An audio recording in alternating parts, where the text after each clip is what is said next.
बार की बात है, एक बल्लू नाम का आदमी शहर में एक कारखाने में नौकरी किया करता था। लेकिन शहर में वायरस फैलने की वजह से उसका कारखाना बंद हो जाता है और उसकी नौकरी चली जाती है और मजबूर होकर वो वापस अपने गांव चला जाता है। जब वो घर पहुंचता है तब उसकी पत्नी उसे देखकर गुस्सा हो जाती है। आ गए, क्या जरूरत थी गांव वापस आने की? कुछ दिन वहीं शहर में इंतजार कर लेते तो कोई दूसरी नौकरी मिल जाती। आ गए मुंह उठाकर वापस गांव। अब यहाँ गांव में क्या करोगे? यहाँ तो कोई काम भी नहीं है करने के लिए। अरे भगवान, तुम नाराज क्यों होती हो? हम यहीं गांव में खेती करके अपना गुजारा कर लेंगे। नहीं नहीं, यहाँ गांव में खेती करने से कोई फायदा नहीं होता। तुम चुपचाप वापस शहर जाओ और वहीं रहकर खूब सारा पैसा कमाकर मुझे भेजो ताकि मैं अपने सारे शौक पूरे कर सकूं। तभी उनकी ये सारी बातें उसकी सास सुन लेती है और बाहर आती है। क्यों रे बहू, तुझे शर्म नहीं आती? मेरे लड़के के घर आते ही उस पर चढ़ गई। पूरी दुनिया में महामारी फैल रही है और तुझे अभी भी पैसों की पड़ी है? हैं? ए बुढ़िया, तू चुप रह, मुझे कुछ नहीं पता। तुम कल ही बस पकड़कर वापस शहर जाओगे। अरे अरे बल्लू, जरा देख तो सही इसकी जुबान कैसी कैची की तरह चलती है। अरे दैया रे दैया। फिर इतना बोलकर उर्मिला अपने कमरे में चली जाती है। फिर रात होने पर फिर से बल्लू और उर्मिला के बीच इसी बात को लेकर लड़ाई हो जाती है। उर्मिला, तुमने आज माँ के साथ बदतमीजी करके अच्छा नहीं किया। तुम्हें माँ के साथ ऐसा बर्ताव नहीं करना चाहिए था। अजी तुम तो रहने ही दो, बड़े आए, चुपचाप अपना सामान बांध लो। कल सुबह होते ही पहली बस पकड़कर शहर निकल जाना। उनके बीच लड़ाई हो ही रही होती है, तभी खिड़की से अचानक से किसी के गुर्राने की आवाज आती है। कौन है? कौन है वहाँ? फिर बल्लू खिड़की पर जाकर देखता है तो वहाँ कोई नहीं होता। फिर जैसे ही वो खिड़की से बाहर की ओर देखता है तो वो हैरान रह जाता है। वहाँ बाहर मिट्टी में बड़े बड़े पैरों के निशान दिखाई देते हैं। वो किसी इंसान के नहीं होते। अरे दैया, ये किसके पैरों के निशान है जी? ये तो बहुत बड़े बड़े हैं। ये तो किसी वनमानुष के निशान लगते हैं। तुम्हारा दिमाग खराब तो नहीं हो गया? वनमानुष जैसी कोई चीज नहीं होती, वो सिर्फ किस्से कहानियों में ही होते हैं। फिर इतना बोलकर वो दोनों सोने चले जाते हैं। तभी उर्मिला को किसी के गुर्राने की आवाज आती है। डर के मारे उसकी नींद खुल जाती है। तभी उसकी नजर खिड़की पर पड़ती है। बाहर बहुत अंधेरा होता है। उसे खिड़की में दो पीली पीली आंखें चमकती हुई दिखाई देती हैं। उन्हें देखकर वो डर जाती है। अजी बल्लू जी, उठिए ना, देखिए ना, खिड़की पर कोई खड़ा हुआ है, वो मुझे ही घूर रहा है। फिर जैसे ही बल्लू उठता है और खिड़की की ओर देखता है तो उसे वहाँ कोई दिखाई नहीं देता। अरे भगवान, वहाँ तो कोई नहीं है। सो जाओ, मुझे कल शहर के लिए निकलना है। फिर इतना बोलकर बल्लू सो जाता है, लेकिन उर्मिला रात भर सो नहीं पाती और उसकी खिड़की की ओर ही देखती रहती है। फिर सुबह होने पर बल्लू शहर के लिए घर से निकलता है तो उसे घर के बाहर वही पैरों के निशान दिखाई देते हैं। अरे देखिए ना, मैंने आपको कहा था ना रात में हमारी खिड़की पर कोई था। देखिए, ये उसी के पैरों के निशान हैं। अरे कुछ नहीं है, ये ऐसे ही किसी के पैरों के निशान होंगे। अच्छा, अब मैं चलता हूँ। अरे नहीं नहीं बल्लू जी, आप कहाँ चल दिए? मैं आपको कहीं नहीं जाने दूंगी, आप मेरे ही साथ रहेंगे। पहले इन पैरों के निशान का पता लगवाइए, ये जरूर किसी शैतान के हैं। फिर बल्लू अपने दोस्त को साथ लेकर उन पैरों के निशान का पीछा करता है। लेकिन कुछ दूर जाते ही वो निशान एक पेड़ के पास जाकर अचानक से गायब हो जाते हैं।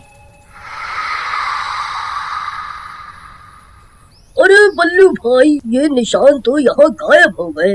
लगता है ये जिस किसी के भी निशान है वो इसी पेड़ पर चढ़ गया है। वीरू भाई, एक काम करो, तुम इस पेड़ पर चढ़कर देखो कि माजरा क्या है। अरे भाई, तुम्हारा दिमाग खराब हो गया है क्या, जो मुझे इस पेड़ पर चढ़ने के लिए बोल रहे हो? अगर सच में कोई वनमानुष निकला तो मेरी गर्दन को सर से अलग कर देगा। नहीं नहीं भाई, मैं नहीं चढ़ने वाला। और शाम होने वाली है, जल्दी यहाँ से निकल लो, कहीं सच में वो वनमानुष नीचे ना आ जाए। फिर वो दोनों वहाँ से चले जाते हैं। फिर रात होने पर बल्लू और उर्मिला सो रहे होते हैं। तभी उर्मिला को गुर्राने की आवाज आती है। वो डर के मारे उठ जाती है। फिर वो खिड़की पर झांक कर देखती है तो वहाँ कोई नहीं होता। फिर उर्मिला टॉयलेट यूज करने के लिए घर से बाहर जाती है। तभी तेज चीखने की आवाज आती है। चीख की आवाज सुनकर बल्लू की नींद खुल जाती है। कौन है? अरे उर्मिला, तुम कहाँ चली गई? हे भगवान, अब इतनी रात गई, ये कहाँ गायब हो गई? फिर बल्लू रात को उसे ढूंढने निकल पड़ता है। वो पड़ोस के घर का दरवाजा खटखटाता है। अरे भाई, उर्मिला तुम्हारे घर आई है क्या? अरे नहीं भाई, भला इतनी रात है, तुम्हारी बस्ती मेरे घर क्यों आएगी? फिर बल्लू रात भर उर्मिला की तलाश करता है, लेकिन उसे उर्मिला का कोई पता नहीं चलता। फिर सुबह होने पर बल्लू वीरू के घर जाता है। अरे वीरू भाई, अनर्थ हो गया। कल रात से उर्मिला का कोई अता पता नहीं है भाई। पता नहीं वो कहाँ चली गई। भाई, क्या तुमने उसी पेड़ पर जाकर देखा था जहाँ हमें कल उस वनमानुष के निशान मिले थे? नहीं भाई, रात होने की वजह से मेरी उस ओर जाने की हिम्मत ही नहीं पड़ी। ठीक है, चलो मेरे साथ, हम अभी वहाँ जाकर देखते हैं। फिर वो दोनों भागते हुए उस पेड़ की ओर जाते हैं। वो जैसे ही वहाँ पहुँचते हैं वो हैरान रह जाते हैं। उन्हें पेड़ की डाल पर उर्मिला सोती हुई दिखाई देती है। अरे नास मिट्टी, यहाँ पेड़ के ऊपर चढ़कर क्यों सो रही है? घर का पलंग छोटा पड़ गया क्या? चल जल्दी उठ। फिर बल्लू की आवाज सुनकर उर्मिला की नींद खुलती है। अरे मर गई रे, मैं कहाँ आ गई? मैं इस पेड़ पर क्या कर रही हूँ? बेवकूफ औरत, ये तो तुझे ही पता होगा ना कि तू इस पेड़ पर क्या कर रही थी रात भर। अरे बल्लू जी, मुझे नहीं पता मैं यहाँ कैसे आई। मैं तो रात को सो रही थी, तभी मुझे किसी के गुर्राने की आवाज आई तो मेरी नींद खुल गई। फिर मैं जैसे ही घर से बाहर आई तो एक वनमानुष मेरे सामने खड़ा था। फिर मैं बेहोश हो गई। उसके बाद मुझे नहीं पता। अरे मर गई रे, इसका मतलब वनमानुष सच में है? अरे भाभी, बाकी की कहानी घर चलकर बताना। अभी जल्दी से पेड़ से नीचे उतरो। फिर जैसे ही उर्मिला पेड़ से नीचे उतरती है वो वनमानुष के गुर्राने की आवाज आने लगती है।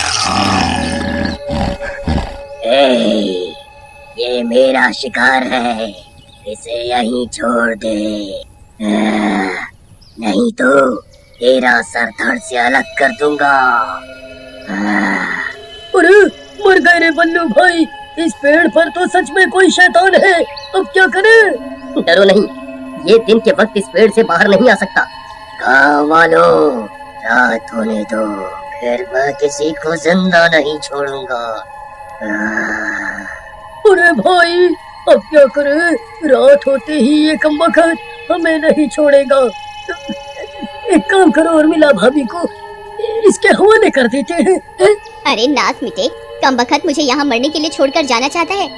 खबरदार अगर फिर से ऐसी बात कही तो। वीरू भाई, एक काम करो, जल्दी से गांव वालों को इकट्ठा करो और इस पेड़ के चारों तरफ एक बाड़ बना देते हैं, जिससे ये वनमानुष बाहर ना निकल सके। गांव वालों, तुम मुझे नहीं रोक सकते। रात होते ही मैं एक एक को चुन चुन कर मारूंगा।